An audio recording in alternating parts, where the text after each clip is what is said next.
Hello বন্ধুরা, সবাই কেমন আছো? তো চলে এসেছি সেই কাঙ্ক্ষিত জায়গায়, সিলেট সাদা পাথর।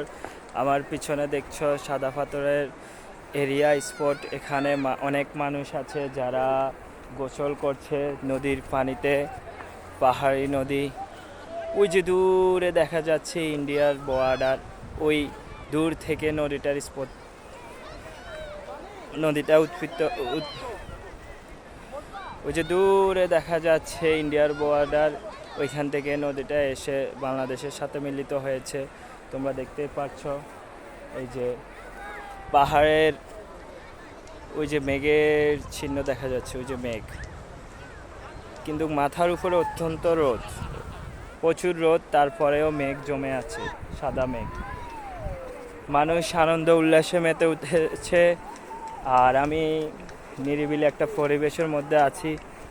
আমি যেখানে দাঁড়িয়ে আছি এখানে মানুষ একটু কমে, যে আমার পাশে দিয়ে মানুষ নাই, অনেক দূরে আছে। এই যে আমি দেখানোর চেষ্টা করছি, আমার পিছনে সাদা পাথর আর পাথর, দূর দূরান্তে পাথর আর পাথর। মাথার উপরে অতিরিক্ত রোদ, যার জন্য সাদা পাথর এরিয়া থেকে একটা ছাতা নিয়েছি ভাড়া করে। এখন ছাতাটা নেব। এই যে ছাতা এক সাইডে রাখা দিছি, ছাতাটা নিলাম। আর আমি এখানে বসার জায়গা করে রেখেছি, এই যে দেখা যাচ্ছে কিনা, এই যে এই বসার জায়গা করেছি। এখন ছাতাটা নিয়েছি, ভিডিও করব, সবাই সাথে থাকুন। রোদের কারণে কিছুই দেখা যাচ্ছে না, চোখে চশমা।